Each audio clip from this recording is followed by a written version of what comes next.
स्वागत है नंदन, आभार है आप सबका एजुकेशन इलाहाबाद के चैनल पे। मैं हर्ष प्रजापति, अध्ययनरत छात्र इलाहाबाद विश्वविद्यालय उपस्थित हूँ आप सबके समक्ष एक अति महत्वपूर्ण जानकारी के संदर्भ में। ध्यान से पूरी वीडियो देखिएगा। जो भी बच्चों का रिजल्ट आ चुका है, ठीक है, और वो back, improvement, scrutiny, RTI, fail, ये सब जो आपको अगर समस्या आ रही है, इसको कैसे करना है, कैसे फिल करना है, क्या होगा, जिनके रिज़ल्ट में RP लिखा हुआ है, SC लिखा हुआ है और फेल लिखा हुआ है, ठीक है, बैक लगा हुआ है, क्या उनका प्रोसेस रहने वाला, कैसे उनको जो है ये कार्य करना है, वो पूरी जानकारी इस वीडियो में मैं बताने वाला हूँ। तो जो बच्चा ध्यान से देखेगा वो एक एक चीज़ समझ जाएगा।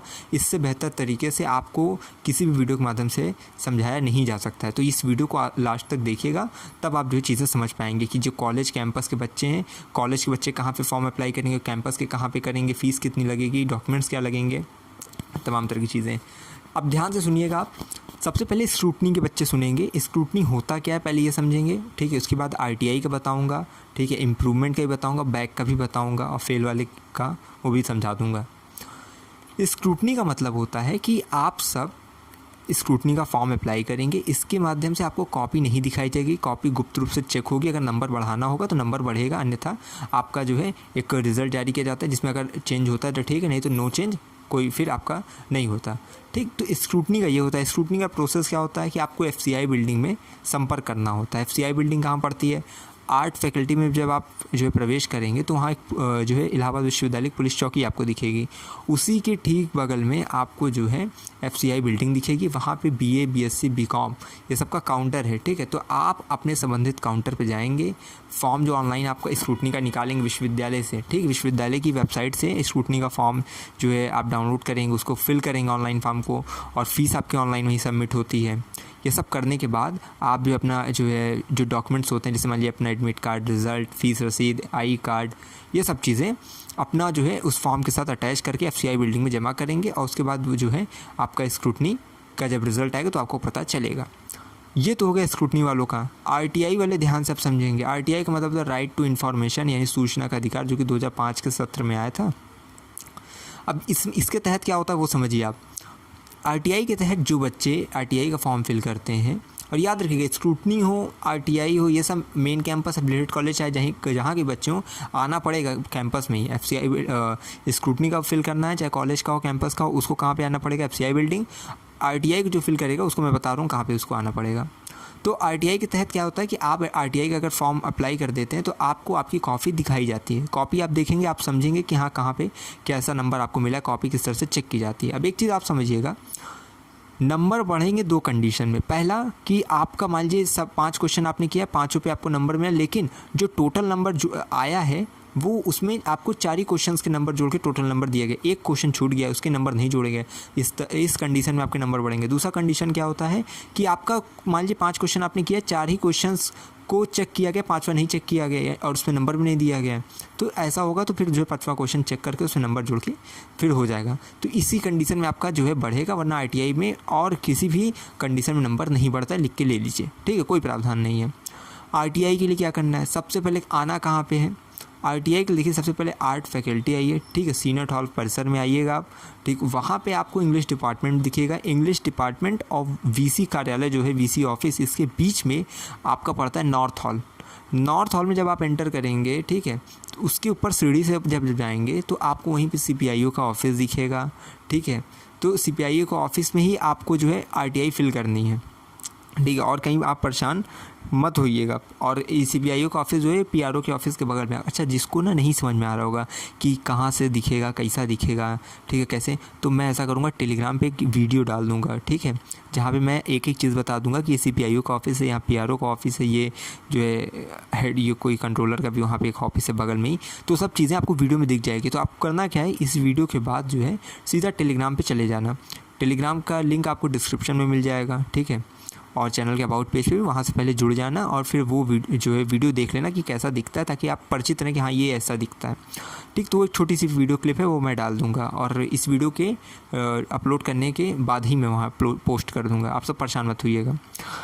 अब एक चीज़ याद रखिए, स्क्रूटनी के जो फॉर्म है उसका प्रोसेस समझिए। RTI का, उसमें डाक टिकट आपका लगता है, ठीक है। 10-10 वाला पता नहीं बंद हो गया शायद, अब 100-100 रुपये वाला लगता है, जो कि आप जो है डाक से या बैंक से, ठीक है, वहाँ से आप जो है अपना निकलवा लेंगे। कचहरी से भी आपका ये जो है डाक टिकट मिल जाएगा, आप जितने सब्जेक्ट उतना डाक टिकट, ठीक है। तो ये चीज़ हो गया। अब इसका डेट अगर मैं बता दूं तो आपका अगस्त तक जो है संभावना कि अगस्त के प्रथम सप्ताह या जुलाई के अंत तक आपके फॉर्म जो है इस सबके आ जाएंगे। अब देखिए ये तो हो गया चीज़ें, और एक चीज़ मैं आपको बता दूं कि जो बच्चे पासिंग मार्क्स में परेशान हैं कि क्या चीज़ कैसे होता है, 33% आपका पासिंग होता है सब्जेक्ट में, ठीक है। जैसे मान लीजिए आपके एक सब्जेक्ट का 3 पेपर हैं, ठीक है, तीनों में मान लीजिए किसी में 10 पाए, किसी में 40 पाए, किसी में 40 पाए, यानी अलग अलग करके, ठीक है। तो जो थर्ड ईयर में वो तीन उनका पेपर हुआ होगा, जो सेकेंड ईयर फर्स्ट ईयर में उनका जो है 3 सब्जेक्ट रहा होगा, 2 पेपर रहा होगा, इस तरह करके होता है आप लोग का। तो ये सब चीज़ ध्यान दीजिएगा कि प्रत्येक सब्जेक्ट में ओवरऑल 33% आपकी पासिंग होती है, ठीक। तो उस हिसाब से आप अपना नंबर देख लीजिएगा, इससे कम रहेगा तो आप पास नहीं होते हैं।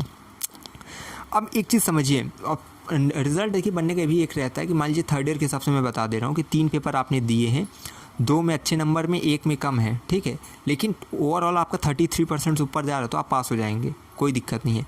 लेकिन 3 सब्जेक्ट हैं, तीनों में आपका एवरेज नंबर आ रहा है, लेकिन नंबर आपका क्या है 33% से ओवरऑल टोटल अगर देखा जाए तो कम आ रहा है, ठीक है। यानी 75 नंबर का एक पेपर होता है, 225 नंबर के आपके यहाँ पे 3 पेपर हो गए टोटल, एक सब्जेक्ट थर्ड ईयर का एक सब्जेक्ट 225 का हो गया। तो यहाँ पे 225 में से आपको कम से कम 75 नंबर लाना अनिवार्य है, तभी आप पास होंगे, 33%। अगर जो फर्स्ट ईयर सेकंड ईयर में है उनका एक सब्जेक्ट कितना अगर टोटल देखा जाए 150 का होता है, 75 का आपका 2 पेपर हुआ होगा, ठीक है। तो यहाँ पे क्या है कि आपको 50 नंबर लाना अनिवार्य है, अगर इससे कम है तो फिर आप डूब जाएंगे। मान लीजिए आपका एक पेपर में, जैसे फर्स्ट ईयर सेकंड ईयर वाले ध्यान देंगे, अगर एक पेपर में आप मान लीजिए कि ले आए 40 नंबर, ठीक है, लेकिन दूसरे पेपर में 5 नंबर आ गया, यानी 45 आ गया, तो भी आप फेल हो जाए, मतलब आपका बैक लग जाएगा फिर, ठीक। ये चीज़ें होती हैं, वो चीज़ें मैंने आपको बता दी। 33% ओवरऑल आपको चाहिए होता है सब्जेक्ट में। यहाँ से देखिए एक चीज़ समझेंगे, स्क्रूटनी और RTI वही फील करेंगे जिनको जो है अपनी कॉपी देखनी है, ठीक है, नंबर ऐसे कि हाँ हो सकता है गलत हुआ होगा, चेक हो जाएगा, तो वो अपना कर देंगे। लेकिन इनका बैक लग गया है, यानी कि उनके रिज़ल्ट पे फेल अपॉन SE आ रहा है, ठीक है, second year exam eligible for second exam, तो वो सब क्या करेंगे, बैक का पेपर देंगे। बैक का पेपर अनिवार्य होता है, ठीक है। बैक के लिए आपको मैं बता दूं, आपकी जो बैक की फ़ीस लगती है शायद 500 रुपये लगती है, उसको एक बार चेक कर लीजिएगा अपडेटेड, ठीक है। और इम्प्रूवमेंट की जो फ़ीस लगती है आपकी शायद वो रहती है 500 रुपये, वो भी 2500 रुपये रहती है, ठीक है। इम्प्रूवमेंट कौन दे सकता है वो समझिएगा। इम्प्रूवमेंट जिसे भी देना है वो जितने सब्जेक्ट में देना है वो दे सकता है। मान लीजिए आपका रिजल्ट बढ़िया आ गया, मतलब ठीक ठाक आ गया, आप संतुष्ट नहीं है तो आप इम्प्रूवमेंट का एग्ज़ाम देंगे, फिर से दोबारा अपनी परीक्षा देंगे, जितने सब्जेक्ट की जितने पेपर की चाहिए उतने पेपर की दे दीजिए, कोई दिक्कत नहीं है, ठीक है। यानी कि मान लीजिए आप फर्स्ट ईयर सेकेंड ईयर में 2 पेपर है आपका, आप किसी विषय में देना चाह रहे हैं तो उसके फर्स्ट या सेकेंड पेपर जिसका चाहिए इम्प्रूवमेंट दीजिए, दोनों को चाहिए दोनों को इम्प्रूवमेंट दीजिए। अच्छा नंबर आ गया तो भी जो इम्प्रूवमेंट में नंबर आ गया वही फाइनल रिजल्ट में जुड़ेगा। मान लीजिए इम्प्रूवमेंट देने से पहले आपका मान लीजिए बन रहा है 60%, इम्प्रूवमेंट आने के बाद हो गया 58%, तो 58% ही आपका मायने रखिएगा, वही जुड़ेगा ही। तो ये चीज़ें ध्यान रखिए कि इम्प्रूवमेंट आप जितने पेपर का चाहें उतने पेपर का दे सकते हैं, ठीक है, इसमें कोई बाध्यता नहीं। लेकिन बैक पेपर में क्या है वो समझ लीजिएगा। मान लीजिए आप किसी विषय से बैक दे रहे हैं, आपने अगर सेकंड ईयर फर्स्ट ईयर तो 2 पेपर आपने दिया होगा, थर्ड ईयर में तो 3 पेपर दिया होगा आपने, ठीक है।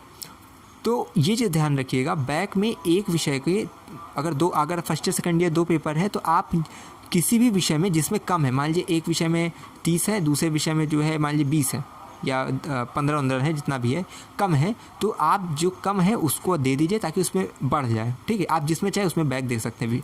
विषय के अनुसार पेपर के में आपकी विकल्प आपको दिया जाता है किस पेपर में आप देना चाहते हैं, वो चीज़ें हैं। तो आप समझ गए होंगे कि विषय में आप किसी भी उसमें दे सकते हैं। साथ ही साथ एक चीज़ आप ध्यान रखिएगा, जिनको यहाँ तो मैंने बता दी कि बैक अनिवार्य होता है, लेकिन जिस भी पेपर में आप देना चाहें उसमें आप दे सकते हैं, ठीक है। तो ये चीज़ हो गया। अब जिनके रिज़ल्ट में फेल बटे जो है SE लिखा हुआ है, ठीक है, उन सबको है कि भैया उनको जो है सेकंड एग्ज़ाम देना है अपना जो यही बैक का, और उसके बाद जो उनका रिज़ल्ट मिल जाएगा। जिनका जो है डिटेन लिखा हुआ है उनका मतलब है कि भैया कोई डॉक्यूमेंट्स वगैरह विश्वविद्यालय के समक्ष स्पष्ट नहीं है, आपको अपना जो है संपर्क करना पड़ेगा विश्वविद्यालय से। अगर कॉलेज से हैं तो कॉलेज पे कि हमारा डिटेन लिख के आ रहा है। डिटेन का मतलब ये देखिए, फिलहाल हर यूनिवर्सिटी में यही होता है कि कोई अगर आपके दस्तावेजों के संदर्भ में प्रकाश में नहीं है विश्वविद्यालय के तो वो डिटेन लिख देता है। बाकी आप जो है कॉलेज में अवश्य पता करिए। यूएफएम जिसका लग गया है उसका मतलब है कि भैया आपका ईयर बैक लग गया है, आप फेल हो चुके हैं। क्योंकि यूएफएम का मतलब होता है अनफेयर, मीन्स आप ऐसे सामग्री को लेकर विश्वविद्यालय के अपनी वार्षिक परीक्षा में उपस्थित हुए थे जो कि प्रावधानों के उल्लंघन में आता है। तो आप क्या करेंगे, अब अपनी फ़ीस भरेंगे और अगले साल पेपर देंगे, ठीक। यानी आपका एक साल आप पीछे हो गए, फेल हो गए, अब आपका ईयर बैक लगेगा, अब दोबारा आपको परीक्षा देनी पड़ेगी 1 साल बाद। जो फेल हो गए वो तो फेल ही हो गए, फिर से परीक्षा आपको देनी पड़ेगी और आपको जो अपना जो 1 साल का पैसा आप जमा करना पड़ेगा। ईयर बैक का पैसा जमा करिए, अगले साल पैसा जमा होगा, परीक्षा होगी। एलिजिबल फॉर ऐसी सेकंड एग्ज़ाम आप देकर आप जो फिर अपना जो रिज़ल्ट आप प्राप्त कर लेंगे, ठीक है। यानी कि आपका फिर उन्नति हो जाएगा। आरपी यानी रिज़ल्ट पेंडिंग, आपका मान लीजिए किसी आपने जो है प्रैक्टिकल नहीं दिया है, वाइवा नहीं दिया है, या अन्य जो है निलंबन निष्कासन से संबंधित अगर कोई समस्या है, इसके लिए आपको स्पष्टीकरण देना पड़ेगा, उसके बाद आपका रिज़ल्ट जारी कर दिया जाएगा, ठीक है। तो स्क्रूटनी और आईटीआई के लिए मेन कैंपस में ही आना पड़ेगा, चाहे कॉलेज के हो चाहे वो हो। और लेकिन बैक पेपर इम्प्रूवमेंट के बच्चे अपने कॉलेज में संपर्क करेंगे। डेट आती है, डेट पे आपको जाना पड़ेगा, ठीक है। डेट अभी नहीं आई, जब आएगी तो मैं बता दूंगा। अगस्त के फर्स्ट वीक तक आने की जो है संभावना है। तो ये पूरा मैंने मिला जुला कर आपको स्क्रूटनी का, आरटीआई का और इम्प्रूवमेंट का, बैक का, फेल का सब चीज़ें बता दी हैं। इसके बाद भी किसी बच्चे को टेंशन हो तो भैया वो तुरंत मुझे मैसेज करेगा, पर्सनल मैसेज करेगा और यहाँ जो है कमेंट बॉक्स में लिख देगा। मैं बहुत जितनी जल्दी हो सके आप सबकी समस्याओं को दूर करने की कोशिश करूंगा, ठीक है। आप सब परेशान बिल्कुल मत रहिएगा। हर्ष प्रजापति हमेशा आपके साथ खड़े हैं। आपकी एक जब तक क्वेरी नहीं क्लियर हो जाएगी, मैं जो है चैन से नहीं बैठने वाला हूँ। तो आप सब सबसे पहले संतुष्ट मन में बना के रखिए। जिनका जितना नंबर आया है ज़्यादा परेशान मत रहिए, तो कूदिएगा नहीं। जो बैक पेपर है वो बैक देंगे सीधा, ये नहीं। और मैं कह रहा हूँ ओवरलैपिंग चक्कर में मत फंस जाना कि ये भी भर दिए, वो भी भर दिए, इम्प्रूवमेंट भी डाल दिए, आरटीआई भी डाल दिया। मतलब बहुत चीज़ बच्चे करते हैं कि उसी में फंस जाते हैं, आपको फिर रिजल्ट पेंडिंग होता चला जाएगा। मत फंसिएगा। अगर हो गया, क्लियर हो गया, भगवान भरोसे अगर पास हो गए हैं तो उस भगवान का शुक्रिया अदा करिए, धन्यवाद दीजिए और जीवन में आगे बढ़िए, ठीक है। 1-2 नंबर आप लोग करते करते कहीं वो चीज़ें क्या है ना, रिजल्ट फिर पेंडिंग कर देते हैं क्योंकि थोड़ा प्रोसेस लंबा हो जाता है। आप देखोगे वहाँ बैक का भी रिजल्ट नहीं आ पा रहा, इम्प्रूवमेंट का भी नहीं आ पा रहा, फंसे हुए हैं बच्चे इस तरह। तो इम्प्रूवमेंट आपकी इच्छा पे है। अगर आप नंबर चाहते हैं कि आपको आपका आप दोबारा एग्ज़ाम देंगे और आपका नंबर और अच्छा आएगा तभी दीजिएगा, नहीं तो फिर कोई दिक्कत नहीं है क्योंकि इम्प्रूवमेंट जो नंबर आ जाएगा वही फिर आपको मान्य रखेगा। चलिए लगातार जुड़े रहिए हमारे साथ। हमें विश्वविद्यालय के पास कोई भी खबर हुई खास पहुँचाते रहेंगे आपके पास। बहुत बहुत धन्यवाद, बहुत बहुत आभार।